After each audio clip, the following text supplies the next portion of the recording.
Well,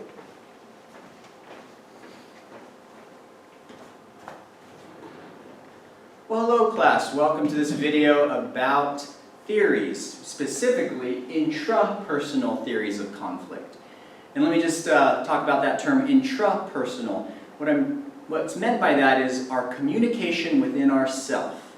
So our own self-talk, the way we handle our emotions from a psychological standpoint, before we deal with interpersonal communication, which is communication with other people. So your own intrapersonal process definitely will impact the way you communicate and have conflict with other people. So today we're going to talk about theories, and I want to define that really quickly, that a theory, really what we're focusing on is the ability to examine, facts over time, cause and effect, and identify some explanation or prediction of what could happen in the future. Okay? So the explanatory power, the predictive power is what we're looking at for theories. So for instance, if every time I miss lunch, I skip lunch, I have an argument with my wife when I get home because I feel grumpy. Well, we're familiar with the concept of being hangry, right? Being hungry and angry. Well, maybe if I look at the pattern of it, I could figure out, oh, there's a theory. Every time I skip lunch, I get triggered really easily by my wife because I'm grumpy. So that can be the beginnings of a theory. Moving on to skill. So skill is different. It's simply a behavior. Okay? A lot of you, we've talked about the growth mindset and how we want to get better at certain communication skills. And a lot of you have identified active listening as something you'd like to improve upon. Well, that's a skill, right? The ability to listen without interrupting, the ability to ask clarifying questions, and then perhaps paraphrase what someone has said so they know you're listening. So that's really, I just want to touch on those definitions and move into psychodynamic theory. This is the first one that's addressed in your textbook, and it offers perhaps some explanation and of why you had a specific conflict and what was going on in your mind.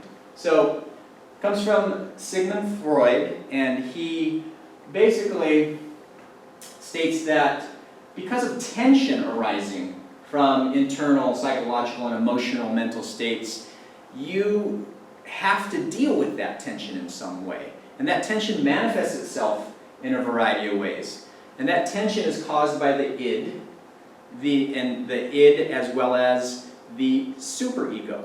And the id, as mentioned in that video that you watched, really focuses on your needs, wanting to satisfy your immediate need as soon as possible without regard to anybody else's needs. And I think that example of the infant who just cries, because that's what it does. It just needs to have food, or needs to be changed immediately. It doesn't have any regard for anybody else's needs. And that's what the id does. It's that pleasure principle.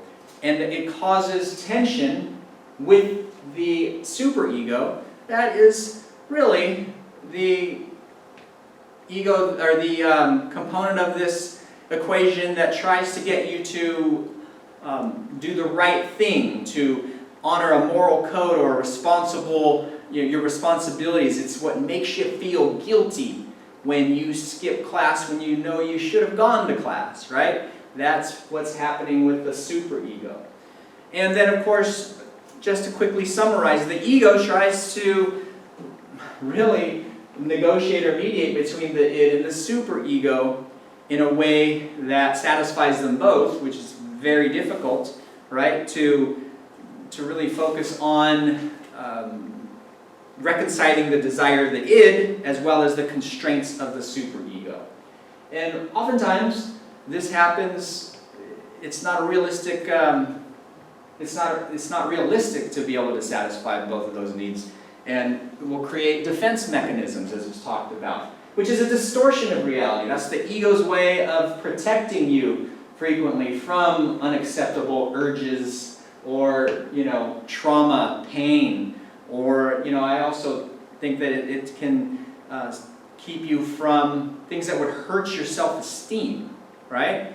And not own certain things. So this is the ego using defense mechanisms. And in the video, there's a variety that we're focused on. And I'm going to really highlight those that we've experienced in class for the last 20 years of discussion. I hear a lot of students talk about repression and how something traumatic has happened and the ego doesn't let them remember it. They forget certain episodes of abuse. In the video that you watched, you saw how a soldier repressed certain experiences on the battlefield and couldn't remember it. I remember my grandfather, who was a soldier, just wiped out years of his memory because he didn't even want to, it wasn't that he didn't want to talk about it, he really didn't remember certain aspects of it. And then moving on to projection.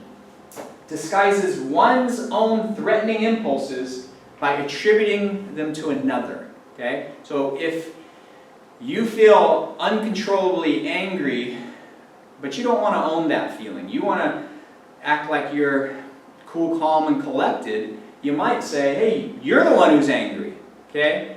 And get defensive by projecting, okay?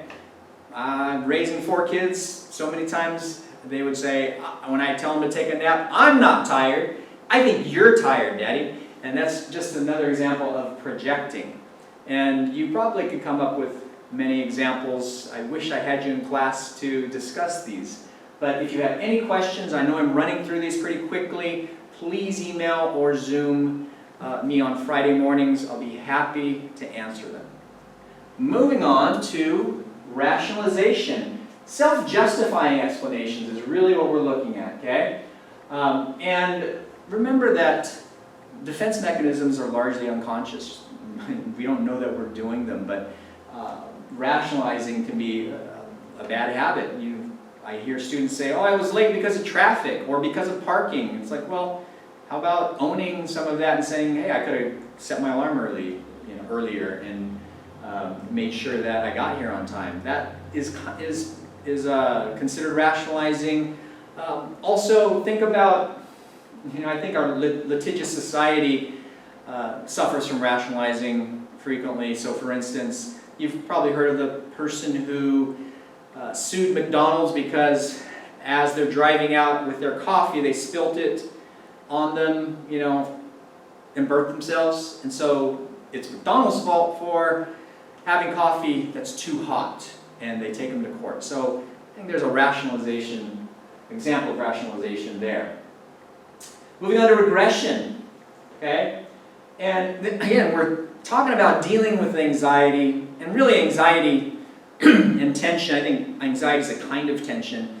Anxiety is really focusing on a doom and gloom result that we're worried about, a possibly dangerous result that could happen. And so that's a specific kind of tension, but dealing with that anxiety and tension in an infantile way of coping, that we regress to our childhood in the way we used to do it when we were kids, whether we're getting in fist fights or stomping out of a room and slamming doors, that's a way that we deal with the tension when we were kids, so we just kind of regress to that time.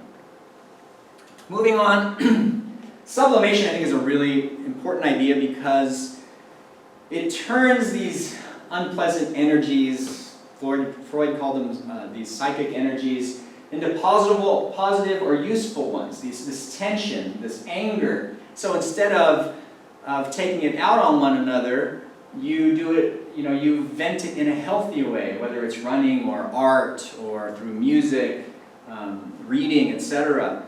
And so some of you, I would love to have the discussion about what you do to release the tension and stress in your life, and hopefully you have some effective coping mechanisms. If not, that's something that needs to happen, because if you don't have that release, a lot of times we take it out on people. We take out our aggression, our anger, our frustration, and we direct it towards somebody in our lives who we feel is safe. And what I mean by safe is that they're still going to love us, they're still going to want to be our friends, even if we, act in a way that targets them and takes out our anger on them unfairly. In the video, there was that bit about kicking the dog. Well, that's really what this is. Your poor dog at home gets kicked because you can't deal with your boss, right? Generally speaking, not always, there's an authority component to this. So you can't speak back or take your anger out on your boss or maybe your manager or a parent figure or a teacher because you're afraid of repercussions. Or maybe it's not socially acceptable to have an argument with a colleague, so you take it out on people at home or a friend who you feel like will be there. But after a while, sometimes these folks won't be there. Displaced conflict, anger, and frustration, really common kind of conflict. Another one is misplaced. Okay?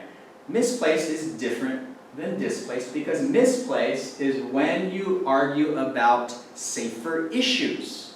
Okay? Safer issues than the heart of the conflict. So maybe your boss speaks to you like you're a child. Okay? And you're just like, wow, feeling really disrespected. But you don't feel comfortable to bring that up with your boss. So instead, you bring up a work schedule that's not to your liking and make that the issue.